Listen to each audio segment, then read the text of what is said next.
Hello guys, welcome back to my channel Office 365 Guide. In this episode we will learn about Fslogix and how we can set it up in a lab environment. So Fslogix is nothing but a profile management solution. We can understand this by taking this example. So why Fslogix is needed? So let's consider we have a user who connects to a session host in the host pool. Now, this user will work on this session host. He might save some files, change some, personalization settings or desktop settings, right, in his profile. So let's say that he changes, some desktop settings. Also, he saves an Excel file in this session host. Now, let's say the user, signs out and it completely signs out and what will happen to those files.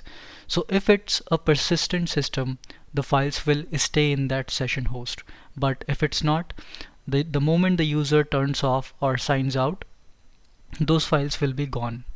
Let's say it's a persistent machine, so those files will stay there. Now let's say that in this Azure Virtual Desktop environment the user signs out. Okay, the next time he signs in, he might connect to a different session host. Now the files that he saved are on the first session host that he logged on. So in this session host, the files that he created and the settings won't be available. So that's where the Fslogix comes into picture, which resolves this profile management issue. So Fslogix is a service which creates a profile container for the profile management. So profile container is nothing but a virtual hard disk which has profile information about the user, and those containers are saved in the shared drive. So let's say next let's understand how Fslogix works. Again, let's have the same example. We have a user, it connects to a session host.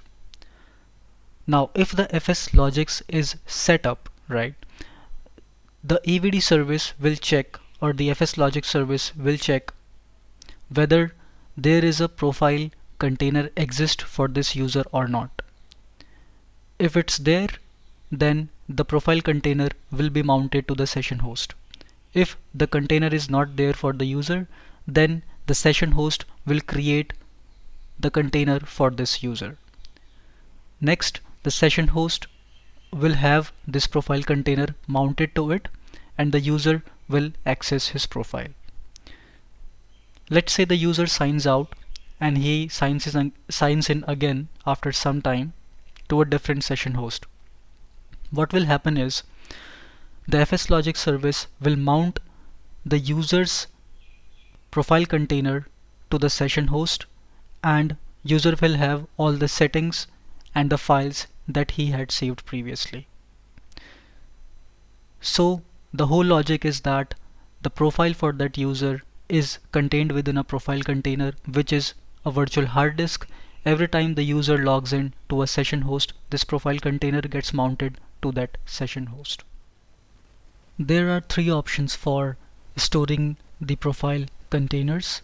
First is the file share. It can be a standalone file server.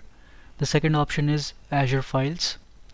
So in Azure storage account, we can create an Azure a file share and use it for Fslogix.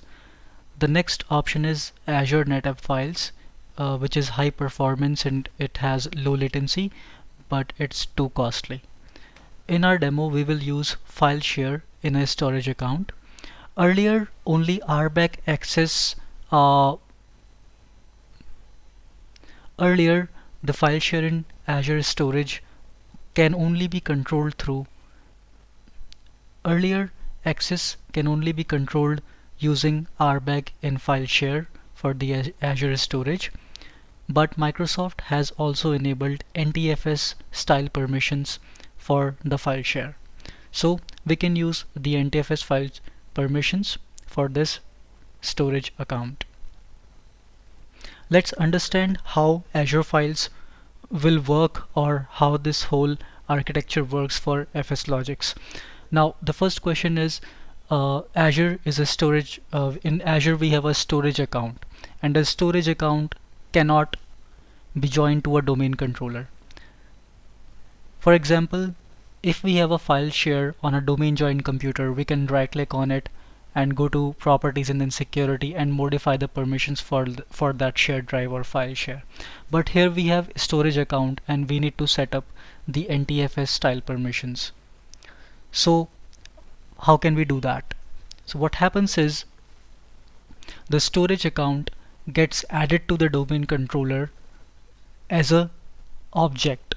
So we will have a referenced object of the storage account in Active Directory domain controller, which will represent the storage account. The storage account also gets a Kerberos key to validate tokens coming from the Active Directory domain controller. Whenever the Windows client requests access to the storage account, the Windows client gets redirected to the domain controller to get a token. Once the Windows client gets the token, it sends the token to the storage account, which is validated by the Kerberos key that is present in the storage account. Once it is validated, the user gets access to the storage account and eventually to the file share. Now, to configure the Azure files, Microsoft gives us sets of PowerShell commandlets that we can use and configure the NTFS permissions for the file share. So in the next demo, first we will create a storage account, then we will have a file share created in that storage account. We will download a module from a Microsoft official website. Then we will enable Active Directory domain services authentication for that storage account. So what this will do is, it will add an object that will represent the storage account in Azure. Now the object that gets added to the Active Directory domain controller, it has a password expiration period for 30 days. If you are in a production environment, you need to disable password expiration for that object. Once this is done, we have to assign the RBAC level permissions on the storage account, because the first step for gaining access to the storage account is using RBAC. So the users who will have the profile containers in the file share will need to have some RBAC rules that we will see in the demo. Once the RBAC rules are given, we will mount the file share to the one of the domain joined computers. Once the file share gets mounted to the domain joined machine, we can then right click on it, go to properties and then security, and we can set the NTFS style permissions so that users can have their profiles stored in that file share. So let's see how we can do all that. I will start by creating a storage account. Let me choose my subscription. I can keep this as host pool 1 resource group, that is fine. Let's give it a name. I will say Lodhiyar storage account. Region, let's say Central India. I will keep the performance as standard. Redundancy, I will choose local redundant because it's a test environment. Let's click next. We can keep them as default. Okay, access tier we need hard. Okay, let's go on networking. So network access, I would like that only my host pools should be able to access the storage account. So I will say enable public access from a selected virtual IP address. Okay, alright. Now under virtual network, I will select the VNet that has my host pools, which is VNet 01. Here I need to select all the subnets that have my VNets that have that have my. So under subnets I will select all the subnets that will need to connect to the storage account. Alright, so let me double check. Okay, both of them are selected. Microsoft Network Routing is fine. Let's click on next. Okay, I would like to keep them as default. Okay, let's go to encryption. Okay, that's all fine. Let's review and okay, it will come in a moment. Create.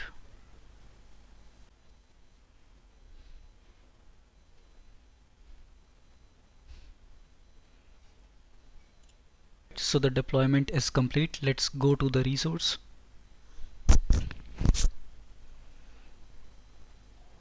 Let's click on file shares, and here we will create a share. I will name it as Fslogix share. This is fine. Let's create it.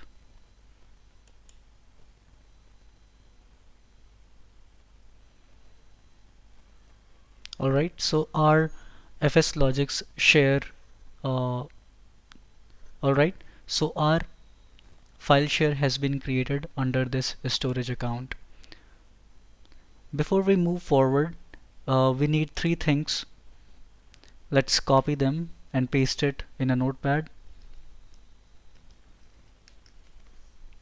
First we need the resource group, then we need the subscription ID. We also need the storage account name, so I'll just copy this and paste it in a notepad. Alright,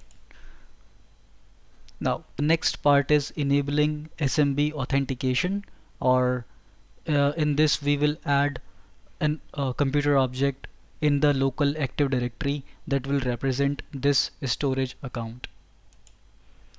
But before we can do that, let's go to our Active Directory where we will create a OU for this computer object, and we will move that computer object to that particular OU. So I am under Active Directory users and computers. Let's quickly create one OU here. I will name it as easy storage account. So I want the object that will represent the object that will represent the storage account to be copied to AZ storage account OU.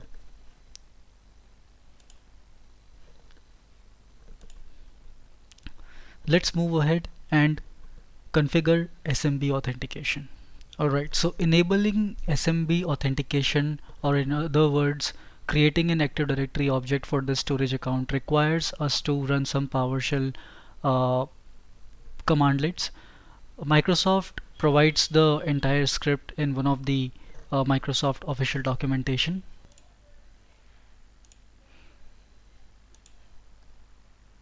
Alright, so here's the document which guides us to enable ADDS authentication or SMB authentication for the file share.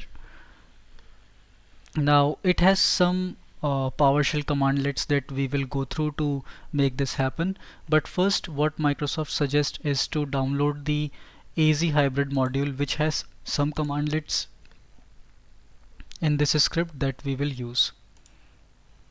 Okay, let's download the zip file. I will extract the file here. Alright, so in this zip file we have hybrid module and the copy to PS path, which we will use this in PowerShell so that this can load the module in the directory. So let's begin. what I'll do is open ICE.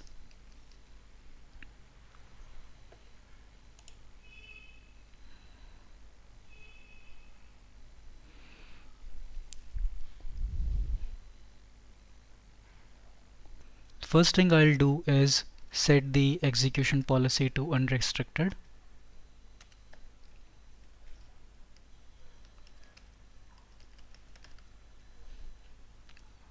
I'll run this.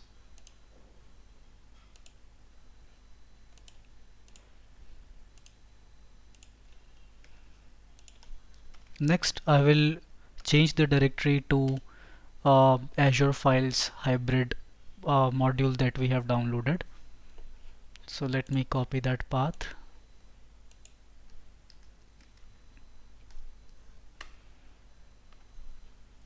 Let me run this. Let's check the directory so that we can make sure all the files are there. Okay, so we have the files. Now let me run the copy to path ps1 script. So I will do that now.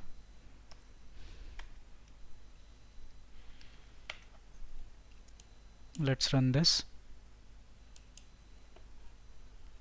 Run once. Okay.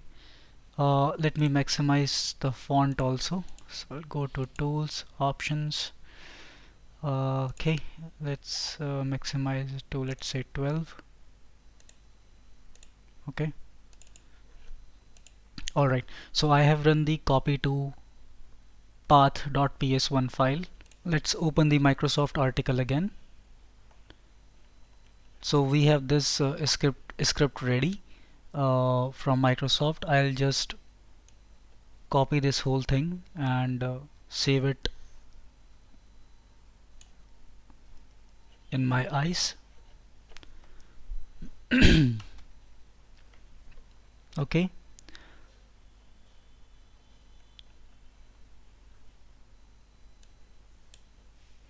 Now let's first import our module here.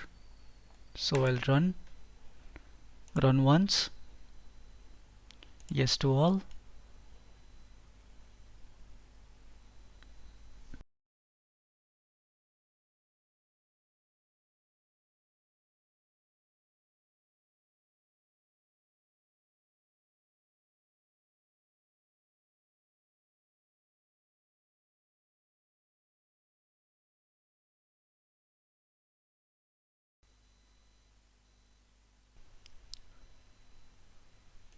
So the AZ Files hybrid module has been downloaded. Now let's connect to our AZ account.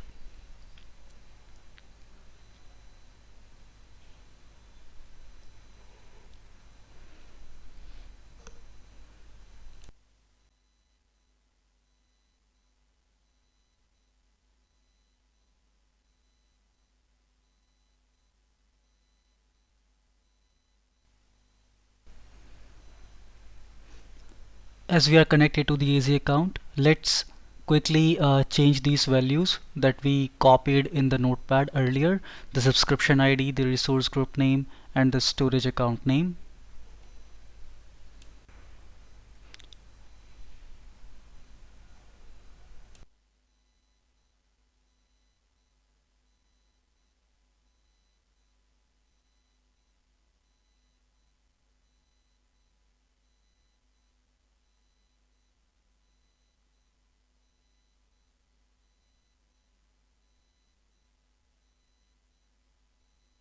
We can remove the SAM account name for now.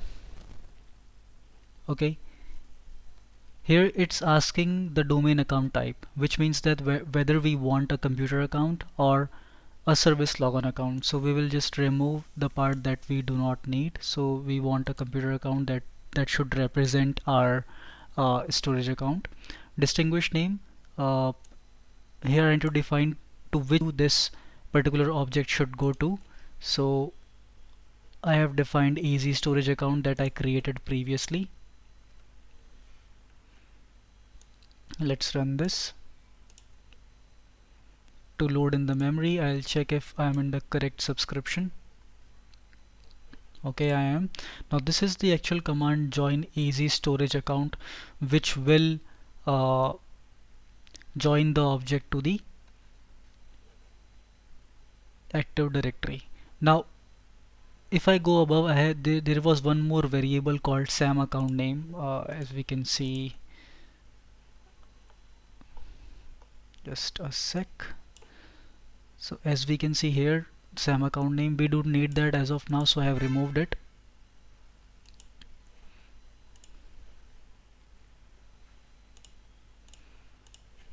Okay, so let me run this now.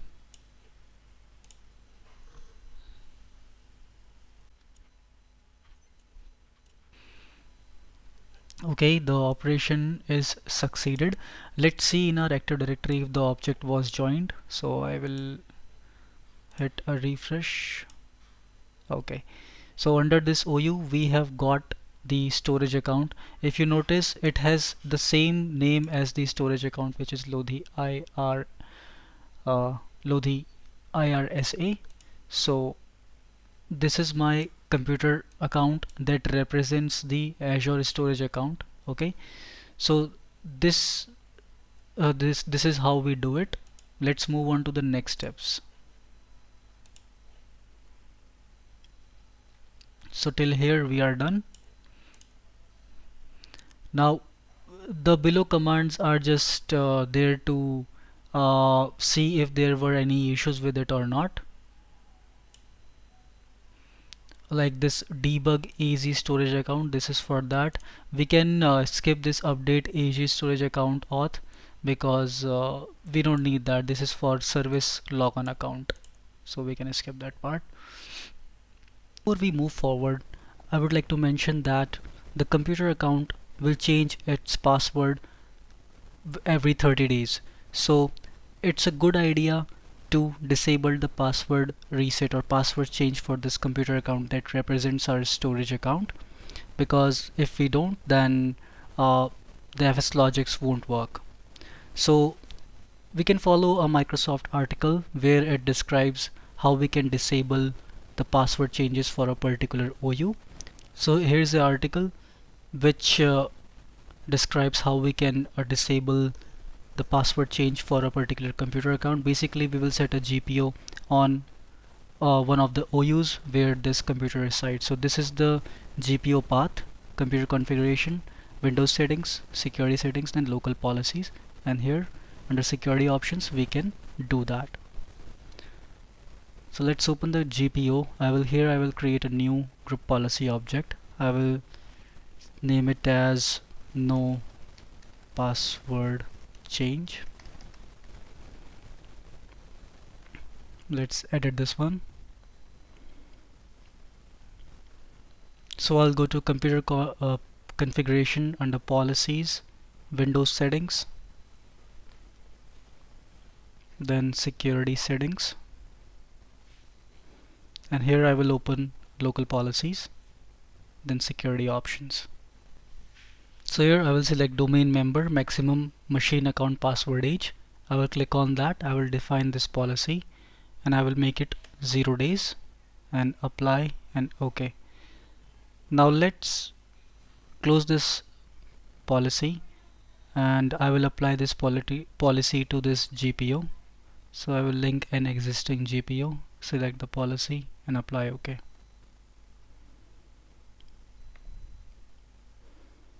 Alright. Let's move on to the next part, which is assigning share permissions.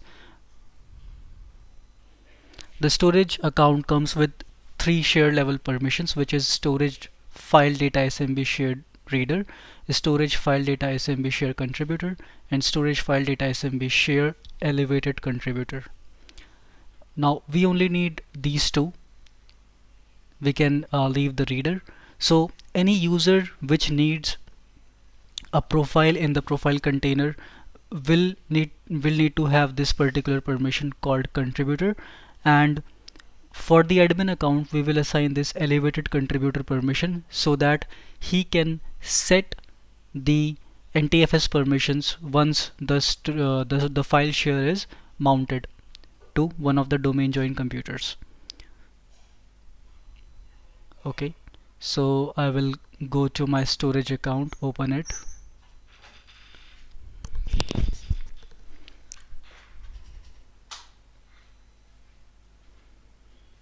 Let's open access control.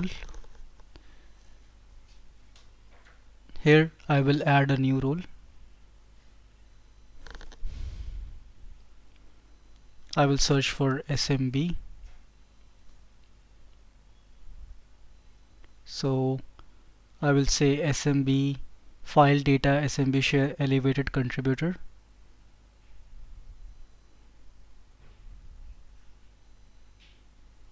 I will click on members. Here I will select my admin account.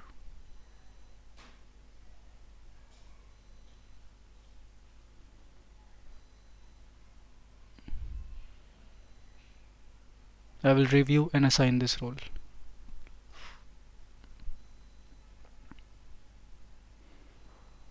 While that is being done, I will also add another role.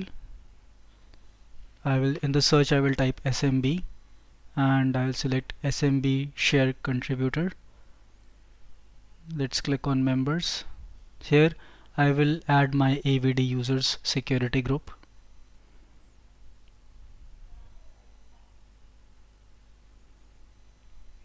Let's click on review and assign.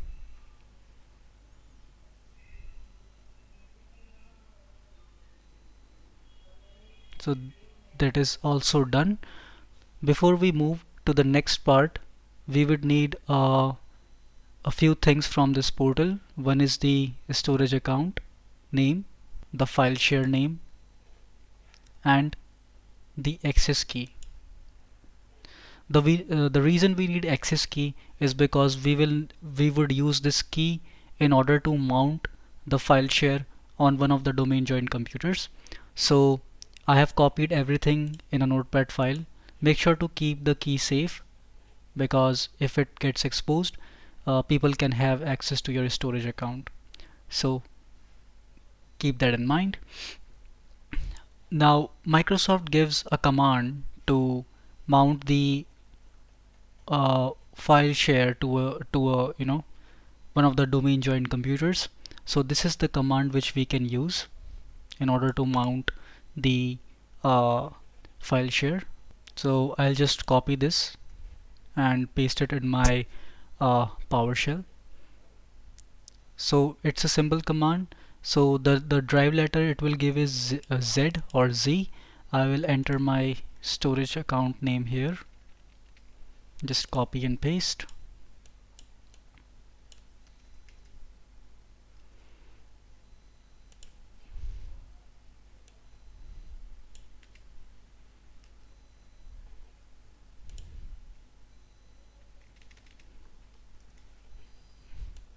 There goes the file share name. Last is my storage account key. So let's paste it.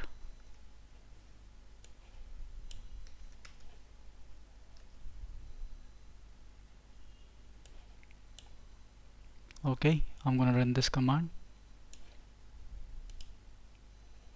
Okay, so the command has been completed successfully. Now I ran this command on my domain controller itself, since I do not have any other domain joined computer on in my test environment. I do have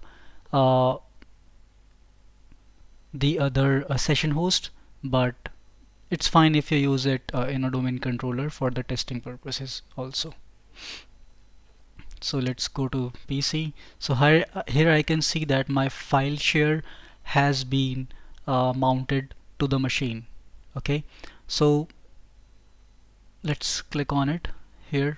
If I want, I can create a new folder. So that's how we add the or mount the file share to a domain join machine. Next, let's assign the NTFS permissions so that users can have or access their profile in the profile container. Let's create a folder here called profiles. So we will use this profiles folder as a profile container that will have profiles for the user. Now profiles may have, or it will have, sensitive data. So let's modify the permissions so that only the users that have their profiles in it can access it.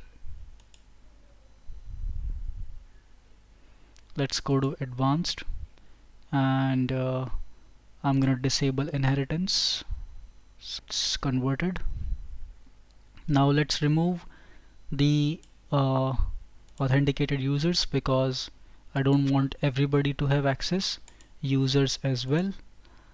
We can leave the administrator permissions as full. I will modify the creator owner permission to modify.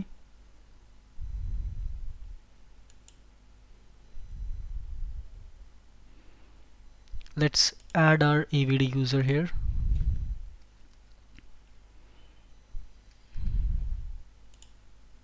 Okay, let's give them permission to this folder only and give them modify permissions.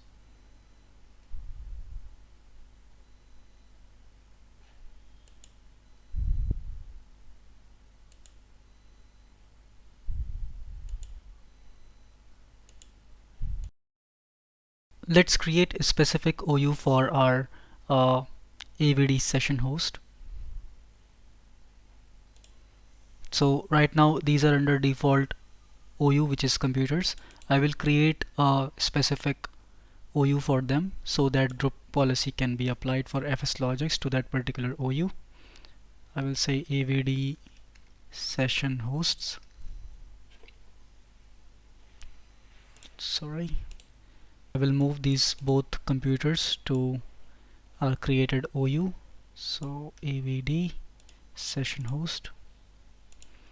Alright, next, to set up the Fslogix GPO, we would need to download one ADMX file.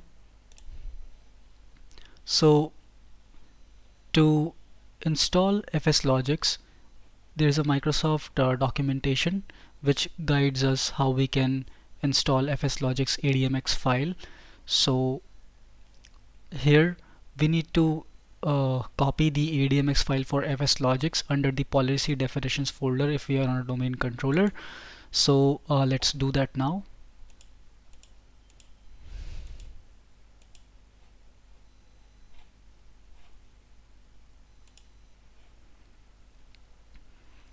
Now to download the Fslogix latest version, let's go to this article and we will download the latest Fslogix. I will link this down in the description so that you can also download it. Okay, it's downloaded. Let's go to our downloads folder. Okay, I will extract them here.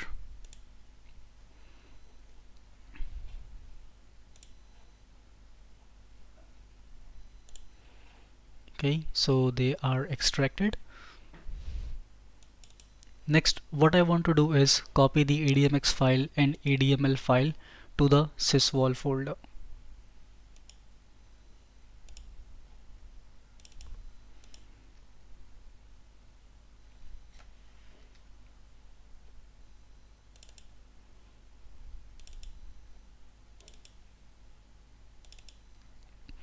Since it's a new DC, I don't have the policy definitions folder created. I will create the policy definitions folder.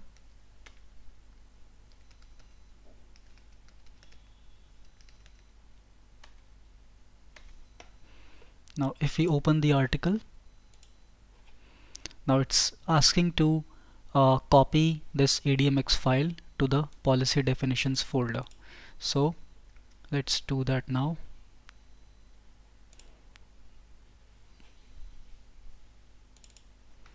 I will copy this ADMX file and paste it under policy definitions. Now the article also suggests that the ADML file, it's a language file and it should be under a folder which is this which should be named as ENUS. So I will create one folder here and copy the ADML file to this folder. So this is the language file for the group policy. Okay, all is done. Let's open the group policy now.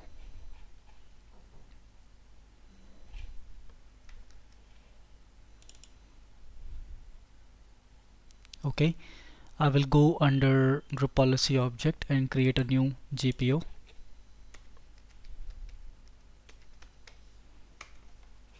Let's edit this policy. I'll go to computer configuration and under policies, let's expand the administrative template, Fslogix, profile containers. Let's check our document for further instructions.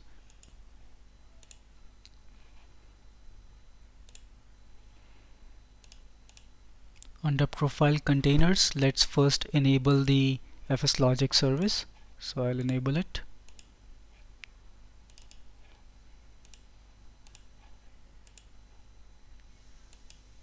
Okay, it's enabled. Next, let's click on VHT locations. So I will mention my Azure file share location here. So let's copy that from the PowerShell.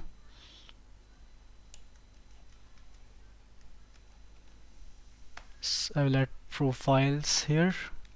Okay, so looks good.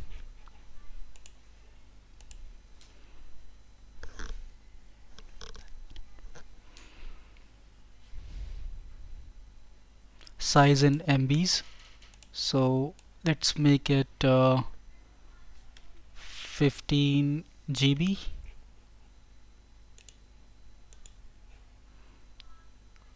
Okay, delete local profile when VHT should apply. I will say okay, delete it. Okay, profile type. I don't think we need this one, so I'll cancel it. Okay, let's go to container and directory naming. Okay, let's define what type of VHT we need. I'll say VHTX.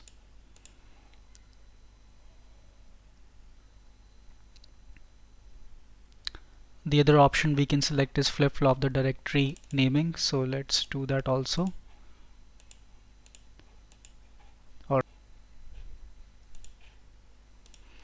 Now it's time to install the Fslogix service to our session hosts. Now the session host does not have a public IP, so I will use the their private IP and RDP from the domain controller itself. So let's close them. I will go to home, then I'll go to virtual machines and download the RDP file for the session host.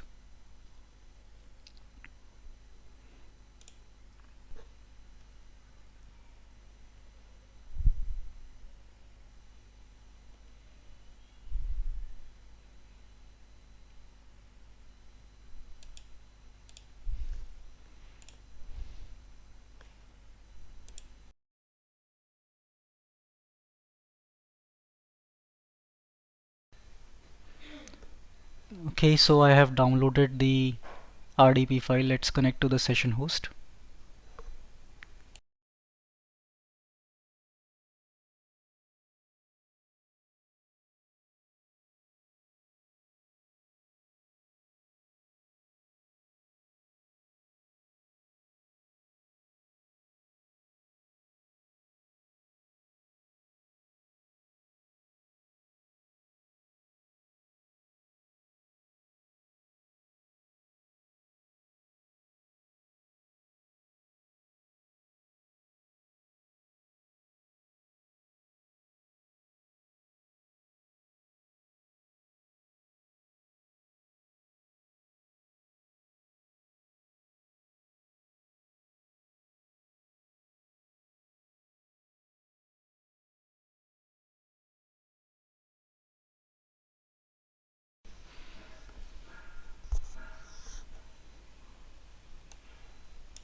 Alright, I'll just Google download Fslogix.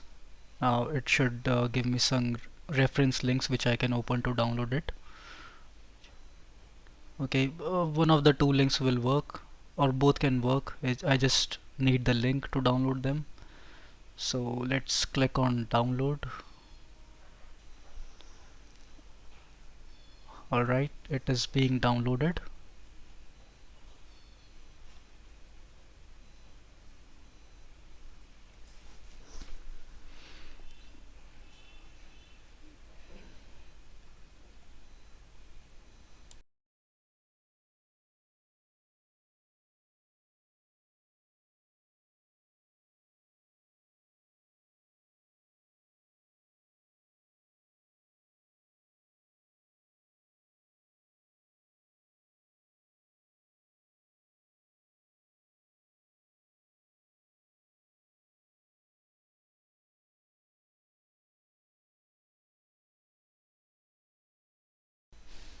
Okay, let's open the x64 and I will download or install the Fslogix app setup. Okay, install. Okay, it is being installed.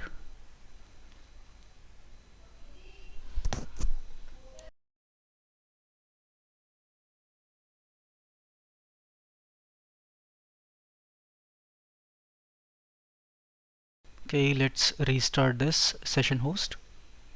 Meanwhile, I will go to the other session host and perform the same steps.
The first session host is up again. I will update the GPO.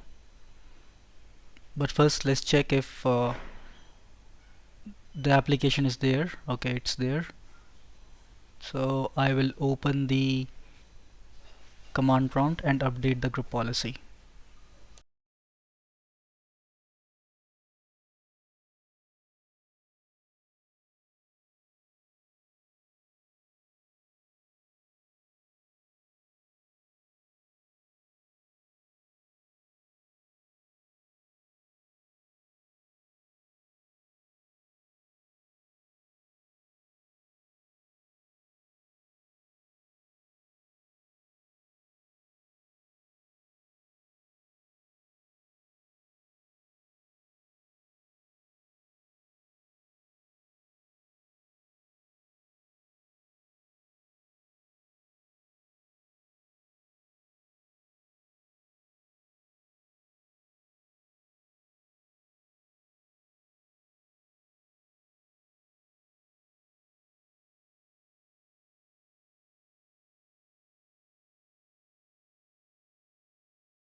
Now, we have successfully installed Fslogix apps, also updated the group policy on both the machines.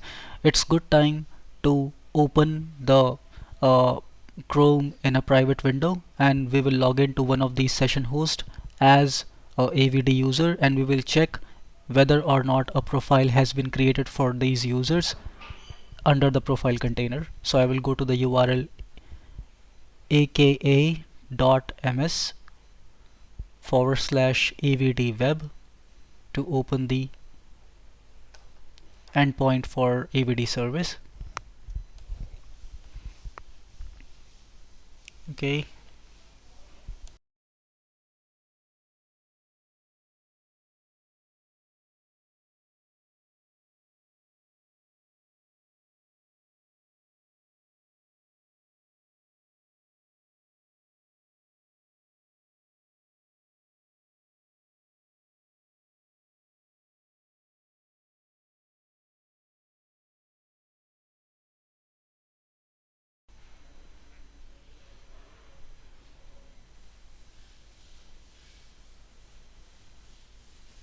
Alright, let's log in. Now you can see it says please wait for the Fslogix apps and services.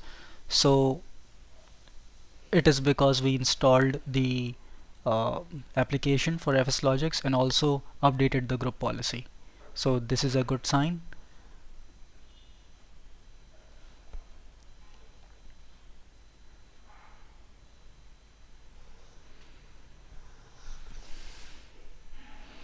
Okay, I am successfully logged into the session host. Let's quickly go to our file share. So I will just open the directory where it is mounted. So let's go to this PC, and I have a mounted Fslogix share there. So let's open it. Under profiles, I should see the profile for this user. So there it is, AVD user 2 followed by his SID. So this is happening because of the flip-flop GPO. Otherwise it would be SID followed by the AVD user 2 username. Under this we can see that we have the profile in a VHDX format. So whenever the user will log in, the VHDX will be mounted to the session host. So all the data will be saved in a VHDX file. So that's how we set up the Fslogix service in Azure Virtual Desktop.